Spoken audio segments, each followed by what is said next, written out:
जय जवान जय किसान. राज्यातील शेतकऱ्यांसाठी महत्त्वाच्या ठळक बातम्या. दिवस 4 अन् 2 लाख क्विंटल सोयाबीन. पूर्वीचे सोयाबीन गोदामात पोहोचले नाही. हमी केंद्राच्या माध्यमातून सोयाबीन खरेदीसाठी 6 फेब्रुवारीपर्यंतची अंतिम मुदत देण्यात आली. ही मुदतवाढ मिळाली त्याचवेळी 2 शासकीय सुट्ट्याही लागून आल्या. त्यामुळे उर्वरित 4 दिवसात 2 लाख क्विंटल सोयाबीन खरेदी होणार कसे हा प्रश्न आहे. इतक्या मोठ्या प्रमाणात सोयाबीन खरेदीची यंत्रणा उपलब्ध नाही, त्यातून शेतकरी धास्तावलेले आहेत. रब्बीत कांदा लागवडीला शेतकऱ्याची पसंती. 300 हेक्टर क्षेत्रावर लागवड. पीक परिस्थिती चांगली. शेतकऱ्यांना दरवर्षी भेडसावणाऱ्या समस्या: अवेळी पाऊस आणि पाण्याची टंचाई. कुष्ठरोग नसताना गोळ्या, विद्यार्थिनीचा मृत्यू. वडिलांचा आरोप. प्रकल्प अधिकारी कार्यालयाकडून कारणे दाखवा. पेण तालुक्यातील वरवणे शासकीय आश्रमशाळेतील 4थी शिकणाऱ्या विद्यार्थिनीचा कळंबोलीच्या MGM रुग्णालयात उपचार दरम्यान मृत्यू झाला. या प्रकरणी धक्कादायक माहिती समोर येत आहे. कुष्ठरोगी नसताना कुष्ठरोगी ठरवून चुकीची औषधे दिल्यामुळे मुलीचा मृत्यू झाल्याचा आरोप तिच्या वडिलांनी केला आहे. शेतकऱ्यांना 0% व्याजदरावर पीक कर्ज. डॉ. पंजाबराव देशमुख व्याज सवलत योजनेतून लाभ. राज्य शासनाची योजना. 2800 शेतकऱ्यांना फार्मर आयडी. तालुक्यातील 30,000वर शेतकरी प्रतीक्षेत. या आयडीमुळे शेतकऱ्यांना पीक विमा, पीक कर्ज, प्रधानमंत्री किसान सन्मान निधी आणि विविध सरकारी अनुदान मिळते. शेतकरी मित्रांनो, माहिती सरकारला सरसकट कर्जमाफीचा कुठेतरी विसर पडत चाललेला आहे. तर सरकारला आठवण करून देण्यासाठी प्रत्येक शेतकऱ्यांनी या व्हिडिओच्या खाली कमेंट करा की सरसकट कर्जमाफी झालीच पाहिजे. आणि तुम्ही जर या चॅनलवरती नवीन असाल तर चॅनलला सबस्क्राईब करून घ्या. शेती योजनांची माहिती गावोगाव पोहोचवण्यासाठी कृषी विभागाचा मोठा निर्णय. AIचा कृषी आणि सहकार विभागाने वापर करावा. उपमुख्यमंत्री पवारांचे निर्देश.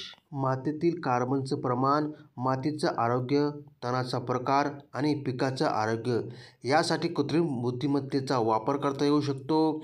त्यामुळे शेतकऱ्यांच्या उत्पन्नात वाढ होईल आणि खर्च कमी होईल, असं अजित पवार यांनी सांगितलं. छत्रपती शिवाजी महाराज जयंतीनिमित्त स्पर्धा. विद्यार्थ्यांकडून क्रीडा कौशल्याचे सादरीकरण. मुलामुलींच्या प्रत्येकी 6 संघांचा सहभाग. कृषी महाविद्यालयात फुटबॉल, व्हॉलीबॉल आणि क्रिकेटचे रंगले सामने. दारूबंदीसाठी महिलांची थेट प्रशासकीय कार्यालयावर धडक. अधिकाऱ्यांना साकडे. देरभंगनी येथील महिलांची अवैध दारू व्यवसाय बंद करून दोषींवर कारवाईची मागणी. 3 दिवसात घरकुलाचे काम सुरू करा. प्रशासनाच्या फुलंब्रीत लाभार्थींना सूचना. नगरपंचायतीच्या कर्मचाऱ्यांकडून लाभार्थींच्या अडीअडचणी सोडवण्यावर भर. 17 शेतकऱ्यांचा सुमारे 15 हेक्टर कांदा नष्ट. कंपनीच्या बेपर्वाईमुळे कोट्यवधी रुपयांचे नुकसान. लाडक्या बहिणींना धास्ती. पात्र नसतानाही अनेक महिलांनी घेतला लाभ. जिल्ह्यात मुख्यमंत्री लाडकी बहीण योजनेच्या लाभार्थ्यांच्या अर्जाची पडताळणी होणार आहे. त्यामुळे अनेक महिला निकषात न बसल्याने त्यांना योजनेपासून वंचित राहावे लागणार आहे. शेतकऱ्याच्या कापसाला 12,000 रुपये भाव द्या. शासकीय खरेदीची मुदतवाढ. संयुक्त किसान मोर्चाने LGO मार्फत पाठविले. पहिल्या 10 शक्तिशाली देशात भारत नाही. सौदी, इस्रायल पुढे गेले. जगातील सर्वात शक्तिशाली देशांची नवी यादी फोर्ब्सने जाहीर केली आहे. मात्र पहिल्या 10 देशांच्या यादीत भारताने आपले स्थान यावेळी गमावले आहे. पहिल्या 10 क्रमांकात यापूर्वी स्थान नसलेले सौदी अरेबिया आणि इस्रायल यांना पहिल्या 10 स्थान मिळाले आहे. ते भारताच्या पुढे गेले आहे. पेयजल योजना वादात. अनेक ठिकाणी निकृष्ट दर्जाचे काम. 47 योजना अपूर्ण. बागलाण तालुक्यातील हरणबारी केळझर कालव्याच्या कामावर चर्चा.